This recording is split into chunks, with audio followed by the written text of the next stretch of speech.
자, 오늘 설교 말씀의 제목은 부활의 희망입니다. 빌립보서 3장은 이 주님의 제자 중에 하나였던 이 바울이 썼습니다. 근데 바울이 이 빌립보서 3장을 통해서 한 가지 고백을 하고 있어요. 그것이 무엇이냐면 주님이 나에게 희망을 주셨다. 그 고백을 하고 있습니다. 자, 이 희망을 그가 받았는데 그 이전에는 그가 이 땅에서의 희망을 무엇으로 생각을 했냐면 어떤 혈통, 인간적인 어떤 조건들, 이것으로 희망을 삼고 이 정도면 내 인생은 잘 풀릴 거야. 이 정도면 내 인생의 미래는 잘 열릴 거야. 끄떡 없을 거야. 이런 마음을 가졌습니다. 실제로 5절에 보면 그는 혈통도 굉장히 좋습니다. 그리고 6절에 보면 외적인 조건에 있어서 흠잡을 데가 없는 사람이었죠. 자, 그런데 이러한 모든 것들이 그의 인생에 희망이 될 거라 생각했고 미래까지 다 보장해 줄 거라 생각을 했는데 그의 이런 모든 생각들이 다 깨어지고 부서지게 되었습니다. 언제요? 다메섹 도상에서 부활하신 예수 그리스도를 만남으로 말미암아 그의 인생에 이러한 모든 것들이 다 부질없는 것이구나, 다 해악이구나, 배설물이구나라고 하는 것을 깨닫게 된 거예요. 어떤 사람은 외모가 희망이다라고 합니다. 그러나 여러분, 그 외모가 한때 여러분들에게는 희망이 될 수가 있어요. 그러나 60, 70, 80이 되어서 그 내가 가졌던 외모가 그 60, 70, 80이 되어서도 과연 희망이 될까요? 희망이 안 됩니다. 어떤 사람은 그냥 돈이 희망이다라고 생각을 합니다. 돈이면 뭐든지 할 수 있고 큰 병원도 갈 수 있고. 그러나 여러분, 정말 죽을 병에 걸린 사람은요, 돈을 1억을 줘도 못 고쳐요. 그래서 돈이 한때의 희망이 될 수 있지만 영원한 희망은 될 수가 없습니다. 자녀에게 있어서도 부모가 희망이 될 수 있죠.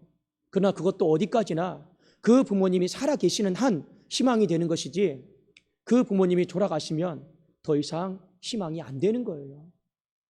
바울이 이 한 가지 사실을 부활하신 주님을 만나고 나서 깨달은 거예요. 그전에는 외적인 혈통과 이 조건들이 내 인생의 영원한 희망이 되고 영원한 미래가 될 거라고 생각했는데 보니까 한때인 거예요. 영원한 희망은 아니었다라고 하는 것입니다.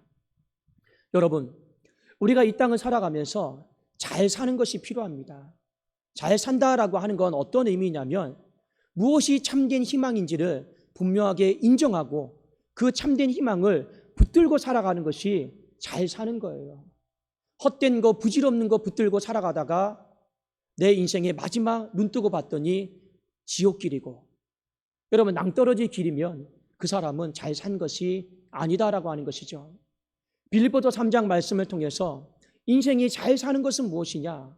그것은 참된 희망을 붙잡고 우리가 살아가는 것이다라는 것이 정말로 잘 사는 것이다라는 결론을 오늘 바울은 우리에게 주고 있습니다. 여러분, 바울은 오늘 말씀을 통해 한 가지 우리에게 이 참된 희망, 우리가 어떻게 살아야 되는가를, 잘 살아가는 것인가를 가르쳐주고 있어요. 자, 그것이 무엇이냐면 바로 천국입니다. 이 땅에서 우리가 행복하고 이 땅에서 우리가 잘 살고 잘 먹고 이게 아니고 우리가 이 땅에서 영원한 나라, 하나님이 계신 성전, 그 천국을 준비하면서 살아가는 것이 진짜 잘 사는 것이다. 그것을 우리에게 가르쳐주고 있는 거예요. 여러분, 다른 생각할 필요 없습니다. 정말 우리가 이 땅에 살아가는 목적은 천국 가기 위해서 살아가는 거예요. 제가 특별 새벽 기도회 때에도 말씀을 드렸습니다. 히브리서 11장 1절에 보면 믿음은 바라는 것들의 실상이요 보이지 않는 것들의 증거다 하였습니다. 그리고 수많은 믿음의 사람들이 이 믿음 앞에서 하나님 앞에 인정함과 옳다함을 받았습니다. 여러분, 히브리서 11장을 다 읽어보십시오. 수많은 믿음의 사람들은 그 믿음을 어디에다 썼느냐? 딱 한 가지에다 썼습니다. 영원한 하나님의 나라, 더 큰 본향, 더 좋은 부활이 있는 그곳, 바로 천국에 가기 위해서 내 믿음을 다 쏟아 부었다라는 거예요. 근데 우리는요, 이 부분에 있어서 내 믿음을 쏟아붓지 않아요. 참 안타까운 사실이죠. 옛날에는 예수님 믿으면 천국 간다 했습니다. 그래도 옛날에 70년대, 80년대, 90년대까지만 해도 예수 천당이었어요. 지금은 예수 천당이다라고 하는 말이 어느 순간에 바뀌었어요. 천당 참 듣기 좋은 말이죠. 그런데 이것이 예수 천국으로 바뀌었습니다. 여러분 왜 바뀐지 아십니까? 천당이다라고 하는 말이 촌스럽대요. 그래서 어느 순간에 천국이다라고 하는 말로 바뀌었습니다. 예수 믿으면 천국 갑니다. 그런데 이마저도 예수 천국이다라고 하는 말이 또 바뀌었어요. 큰 매력이 안 다가오니까 예수님 믿으면 행복해집니다. 지금 오늘날 이 시대는요, 2000년도를 살아가는 이 시대는 더 이상 예수 천당, 예수 천국 이런 말을 듣기가 어렵고 예수님 믿으면 행복해져요. 근데 그 행복은 무슨 행복입니까? 우리가 영원히 들어가는 천국에 대한 행복이 아니고 이 땅에서 우리의 삶의 행복이다라는 거죠. 참 많이 바뀌어 버렸습니다. 시대가요. 우리의 믿음을 영원한 천국에 갈 수 있다라고 하는 그곳에 쏟아버리지 않고 어떻게 하면 이 땅에 더 안주할 수 있을까? 이 땅에서 더 행복한 삶을 살아갈 수 있을까? 그렇게 삶이 바뀌어져 버렸다라는 거예요. 그래서 우리가 믿습니까 하면요, 병 나을 줄로 믿습니다. 믿습니까 하면요, 자녀가 열릴 줄로 믿습니다. 믿습니까 하면요, 이 땅에서 어려운 문제들이 해결될 줄로 믿습니다. 우리의 믿음은 거의 다 거기에 투자를 하고 있어요. 정말 우리의 신앙 가운데 믿습니까? 예, 저는 천국에 갈 줄로 믿습니다. 여기에 모든 것을 다 걸어야 되는데 더 이상 이런 설교는 들어보기가 어렵고 이런 메시지 앞에서 내가 믿습니다라고 말하는 사람들은 드물더라라는 거예요. 그러나 여러분, 문제가 뭡니까? 우리는 당연하게 생각하고 있어요. 영원한 천국에 들어가는 거 너무나도 쉽게 생각하고 있어요. 예수 믿으니까 가는 거 아닌가? 그게 여러분 쉬운 일이 아니에요. 구약시대 때 살았던 사람들, 그리고 바울조차도 뭐라고 고백을 했느냐? 그 영원한 천국에 들어가기 위해서는 너무나도 어렵고 너무나도 힘들었다라는 거예요. 실제로 지금 아무도 천국에 들어간 사람이 없습니다. 예수 그리스도 외에는요. 이상하게 생각하지 마십시오. 천국에 들어가기 위해서 다 기다리고 있는 중이에요. 주님이 재림하셔야지만이 이미 주님이 오시기 전에 죽었던 사람들이 부활하는 것이고 주님이 재림하셔야지만이 살아있는 사람들은 여러분 공중에 들려서 부활의 몸으로 바뀌어서 온전한 천국으로 들어가는 것입니다. 지금은 주님 외에는요, 그 누구도 천국에 들어가지를 못했어요. 전부 다 천국에 들어가기 위해서 이 온전한 구원을 누리기 위해서 지금 밤낮으로 주님 오실 날만 기다리고 있는 상태가 바로 오늘날의 상태인 거예요. 그만큼 여러분, 이 천국의 문이다라고 하는 거 쉬운 길이 아니다라는 거예요. 어려운 길이에요. 그런데 천국에 들어가려면 몸이 필요해요. 인간의 육신을 가지고 천국에 아무도 못 들어갑니다. 주님도 부활의 몸을 가지고 천국에 들어갔듯이 우리도 부활의 몸을 입지 않으면 천국에 들어갈 수가 없는 거예요. 그런데 그러면 우리의 삶 속에 천국에 들어갈 희망은 누가 주신 겁니까? 그리스도를 믿음으로 말미암아 부활의 이 권능을 입어서 우리가 천국에 들어갈 수 있는 것 아니겠습니까? 그러면 천국에 들어갈 희망, 그 희망은 누가 주신 겁니까? 바로 우리 주님이 주셨습니다라는 것을 성경을 통해서 우리에게 가르쳐주고 있습니다. 여러분, 그 희망 값이요 어마어마해요. 그 천국에 들어갈 수 있다라고 하는 그 희망을 가질 수 있고 내가 이 땅을 살아갈 수 있다라는 건 그 어떤 것과도 바꿀 수 없는 위대한 희망 값이다라고 하는 것을 저와 여러분이 아셔야 되는 거예요. 여러분, 우리 교회의 어려움에 대해서 제가 한번 말씀을 드릴게요. 작년 10월 달에 우리 교회가 어려운 문제가 있어서 판결이 났는데 다 졌어요. 이긴 것이 하나도 없고 건진 것이 하나도 없습니다. 다 졌어요. 지금도 기억이 납니다. 그날 돌아오는데 내가 잘못 들었나? 돌아오는데요, 눈물이 나요. 하나님, 돌아가서 우리 성도님들에게는 뭐라고 얘기할까요? 그 주에는요, 아무 음식도 먹을 수가 없었습니다. 정말 돌아오는데 다리가 후들거리더라고요. 손에 힘도 하나도 없고 운전을 하는데요, 너무 마음이 땅에 딱 꺼지고 힘들고 너무 괴로웠어요. 아팠어요. 저 혼자 힘든 거는 괜찮은데 같이 기도하고 있는 우리 성도님들에게는 도대체 뭐라고 말을 해야 될지 돌아오면서 이것저것 생각을 해도 답이 안 떠올라요. 참 마음이 아팠습니다.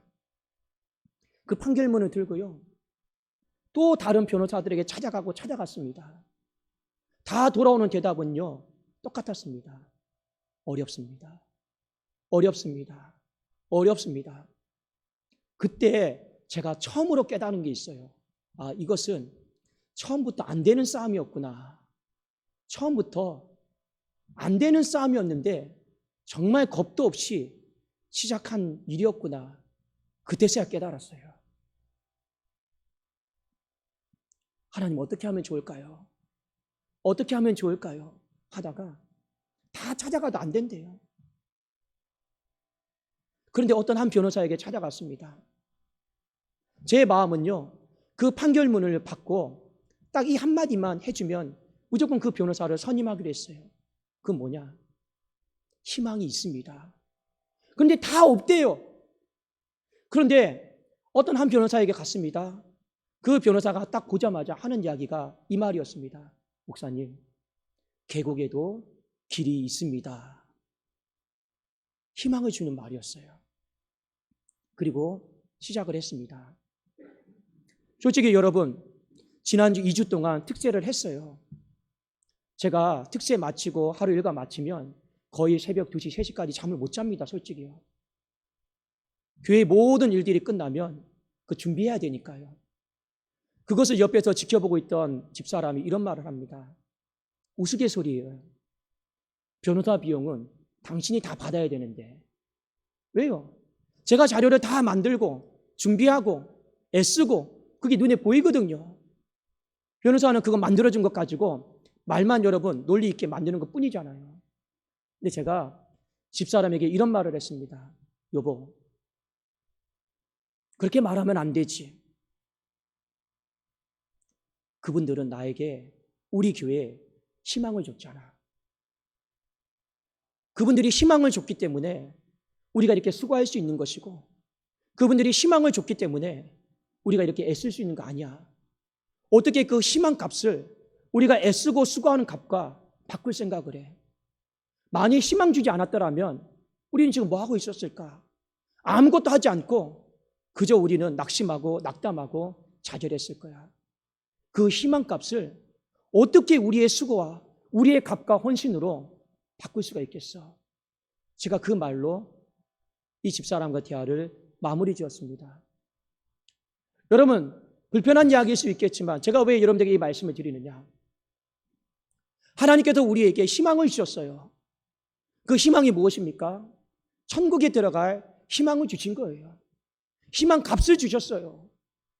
그런데 만약 주님이 우리에게 그 희망 값을 주지 않았더라면 우리는 헌신도 못하고 수고도 못하고 아무것도 우리는 할 수 없이 그저 인생 죽을 날만 기다리다가 지옥길로 가는 거예요. 왜 우리가 수고할 수 있습니까? 왜 우리가 헌신할 수 있습니까? 왜 우리가 하나님 앞에 무언가를 할 수 있는 몸부림을 칠 수 있냔 말이에요. 그 이유는 바로 주님께서 우리에게 희망 값을 주셨기 때문에 우리가 헌신하고 수고하고 애쓸 수 있는 거예요. 저는 이전에 이 사실을 못 깨달았습니다. 그래서 주님, 제가 애쓰고 수고하는 거 나중에 하나님 오시면 다시 결산하려고 했어요. 하나님, 이렇게 애썼습니다. 이렇게 노력했습니다.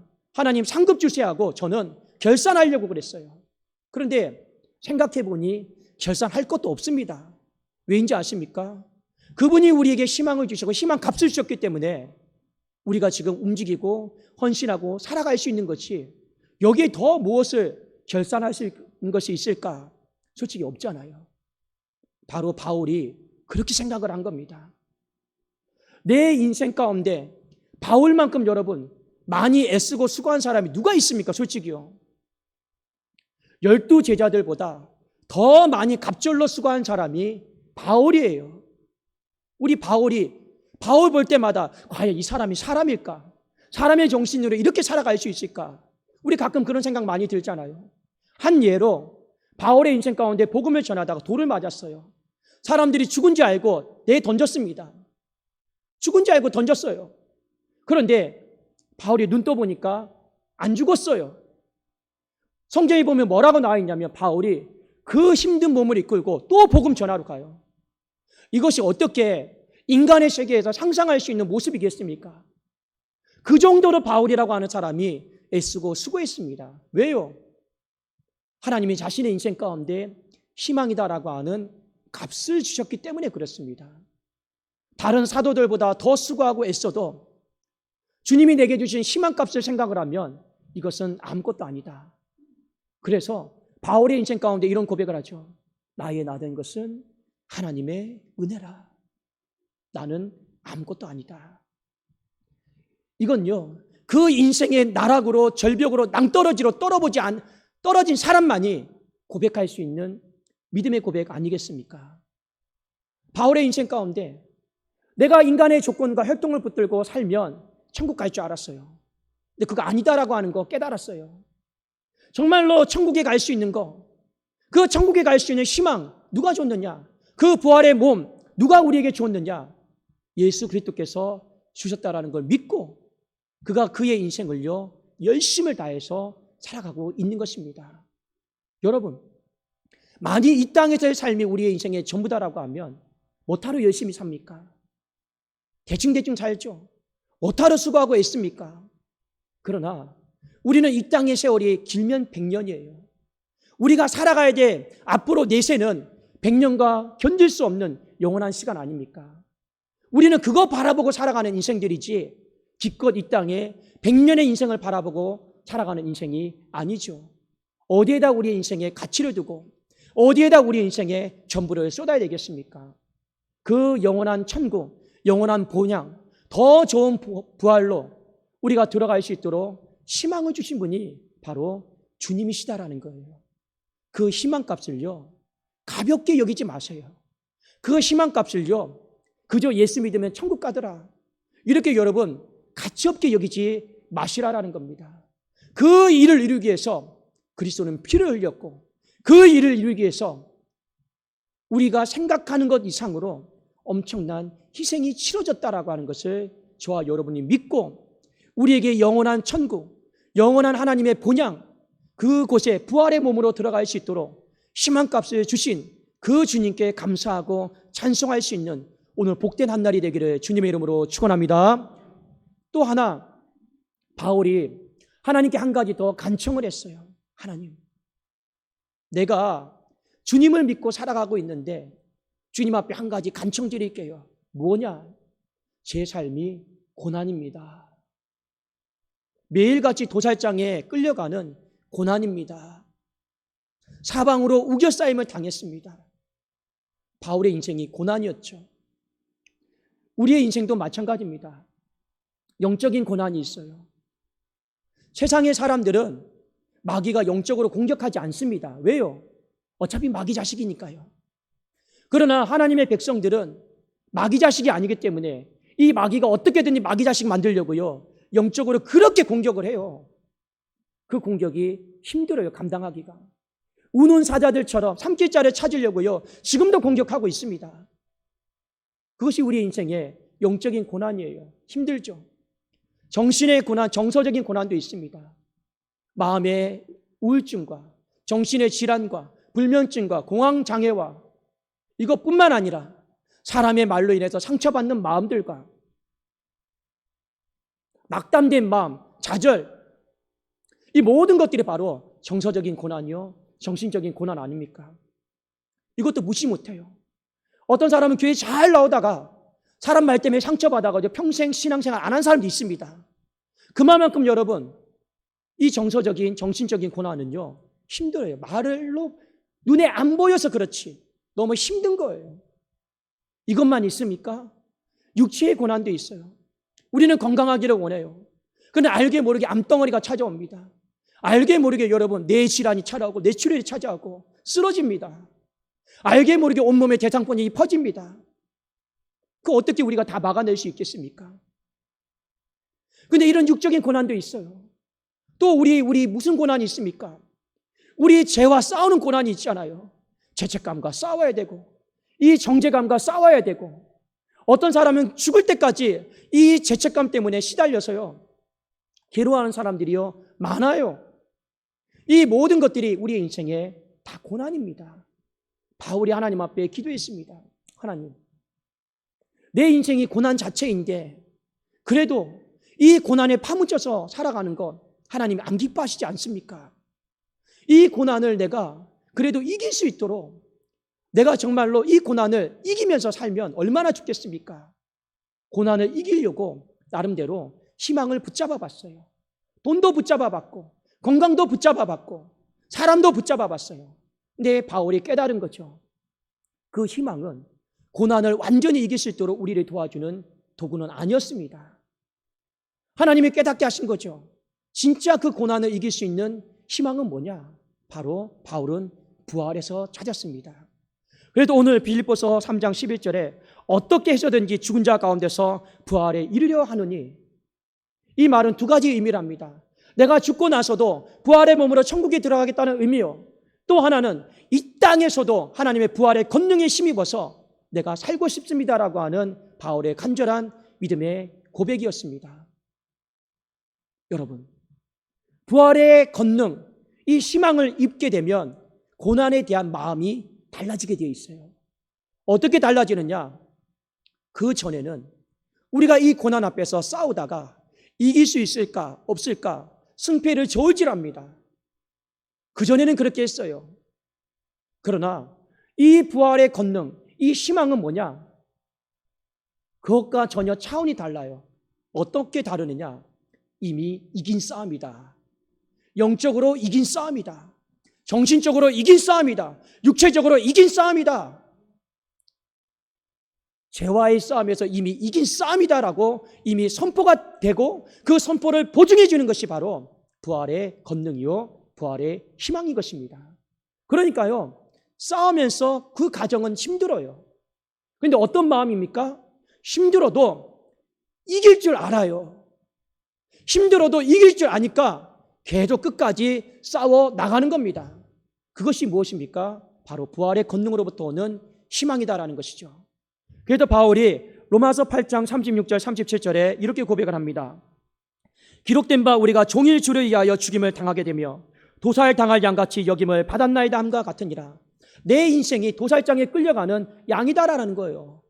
내 인생이 사자굴에 던져지는 인생이다라는 거죠. 그럼에도 불구하고 부활의 권능과 그 희망 때문에 나는 이렇게 고백합니다. 37절, 그러나 이 모든 일에 우리를 사랑하시는 이로 말미암아 우리가 넉넉히 이기느니라.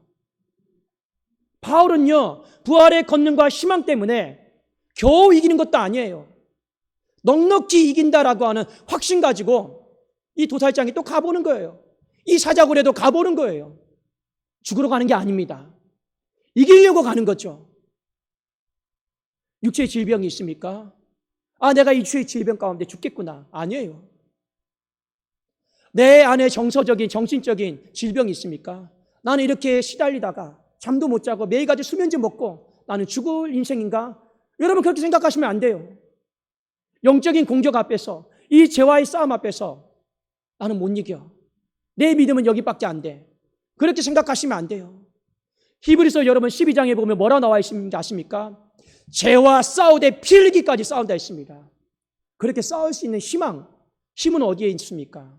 바로 부활의 권능으로부터 오는 것 아니겠습니까? 그래서 바울이 하나님 앞에 간청했던 거예요. 어떻게 해서든지 죽은 이후에 내가 천국에 갈 수 있다는 것도 어마어마한 희망 주신 것도 감사한데 하나님 한 가지만 더 부탁드리겠습니다. 이 땅에 내 인생에 도살장에 끌려가는 양과 같은 삶인데 그래도 하나님 넉넉히 이길 수 있는 그 참된 희망을 저에게 허락하여 주십시오. 그 희망을 바로 부활의 권능에서 찾았다라는 것이죠. 우리 성도님들, 부활이다라고 하는 건 어떤 의미일까요? 부활은 우리에게 희망을 주는 거예요. 그 희망은 비록 내가 한 번 죽는 것은 사람에게 정하신 것이고 그 후에는 심판이 있다 할지라도 내가 그래도 눈 감고 눈 뜨면 영원한 하나님의 나라, 하나님의 품에 있을 거다라고 하는 그 희망이에요. 그 희망이 바로 부활의 희망입니다. 이 희망 값이 있기 때문에 우리가 헌신하고 애쓰고 노력하고 하나님 앞에 드릴 수 있는 것 아니겠습니까? 우리 그 희망값 없으면 못하러 헌신해요. 못하러 하나님 앞에 내 삶을 드리고 내가 하나님 앞에 물질을 드리겠습니까? 그 희망 값이 있기 때문에 우리가 드리는 것 아니겠습니까? 그 희망값을 누가 줬습니까? 주님이 주신 거예요. 그 주님을 귀하게 여기십시오. 바울은 그 희망값을요, 내세에만 적용하지 않았습니다. 이 땅에 여러분, 고난 가운데 일부러 동참하지 않아도 우리의 삶 자체가 솔직히 고난이에요. 근데 이 고난의 한복판에서 맥없이 무너지고 쓰러지지 마십시오. 저도 교회 문제 가지고 어려움이 있지만 주님이 저에게 분명히 약속하신 희망이 있기 때문에 살려고 몸부림치는 거예요. 여러분, 희망이 없는 사람이 목사가 2주간 특세 기도하는 거 봤습니까? 희망이 있으니까 여러분 하는 거 아니겠습니까? 희망이 있으니까 여러분 어떻게든지 살려고 일으켜보려고 몸부림치는 것 아니겠습니까? 만약 희망이 없다라면 못하러 2주간 특별 새벽 기도합니까? 안 하죠. 못하러 여러분 힘들게 금요 철학까지 합니까? 안 하죠. 희망이 있으니까 여러분 그렇게 하는 것 아니겠습니까? 고난이 있고 어려움이 있고 힘든 건 다 마찬가지예요. 그러나 하나님은 우리에게 부활의 희망을 믿느냐, 그 부활의 권능을 믿느냐, 그 주신 분을 인정하느냐, 그러면 어떻게든지 살려고 몸부림쳐라. 이기려고 몸부림쳐라. 넉넉히 이길 수 있다. 넉넉히 이길 수 있다라고 생각하는 사람이 그렇게 맥없이 그렇게 풀이 죽어서 살면 되겠느냐? 하나님이 우리에게 권면하고 이루하는 말씀 아니겠습니까? 이 부활의 권능, 이 부활의 희망, 우리에게 주신 그 하나님을 여러분 찬송하고 우리의 삶이 오늘 한번 이 시간을 통해서 다짐하십시오. 감사하십시오. 하나님, 영원한 천국에 들어갈 수 있도록 그 길을 열어주시니 감사하고 저도 눈 감고 눈 뜨면 하나님 품에 있게 될 줄로 믿습니다. 그 희망 여러분 얼마나 좋은 거예요. 그리고 이 땅에 하나님 주신 생명 가운데 넉넉히 이기는 삶 저는 살 것입니다. 하나님 보십시오. 그 부활의 희망 때문에 저는 이기려고, 저는 그 부활의 희망 때문에 살려고 몸부림치는 거 하나님 보여드리겠습니다. 그 속에서 하나님께서 이 홍해를 갈라주시고 요단강을 갈라주시고 이 모든 죽음의 세력들을 다 몰아내어 주시는 하나님 놀라운 은혜가 우리 교회 가운데, 여러분의 가정 가운데, 여러분의 그 얻은 심령 안에 특별히 아픈 한우들 위에 그대로 임하기를 주님의 이름으로 축원합니다. 기도하겠습니다.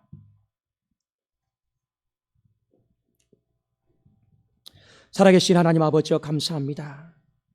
부활의 희망을 주신 그 주님을 생각하기를 원합니다. 하나님께서 골고다 언덕에 올라가실 때 쓰러지고 또 쓰러지셨습니다. 그래도 일어나셨습니다. 그렇게 해서 만들어진 것이 부활의 희망 아닙니까? 그 부활의 희망을 안고 우리도 영원한 천국을, 죽음을 강에 건너고 영원한 천국을 바라보게 하여 주시고 이 땅의 수많은 죽음의 어두움의 그림자들을 딛고 일어나는 아버지의 능력의 삶을 살아갈 수 있도록 하나님 붙잡아 주시옵소서. 특별히 하나님, 이 종이 이 강단에서 간절한 마음으로 기도하오니 아픈 한우들을 하나님 불쌍히 여겨주셔서 사경을 헤매고 있고 하나님이여 항암 치료를 받고 있고 대장포진의 치료를 받고 있고 또 우울증과 공황장애와 이 수면제로 인해서 내 인생에 아버지 의지하고 있는 사람들 하나님 긍휼을 베풀어 주셔서 그 모든 고난의 자리에서 일어날 수 있도록 그 부활의 권능과 희망을 붙들고 살아갈 때 사방에서 생기의 바람이 불어지는 것을 반드시 경험하게 하여 주시옵소서. 예수 그리스도의 이름으로 기도드리옵나이다. 아멘.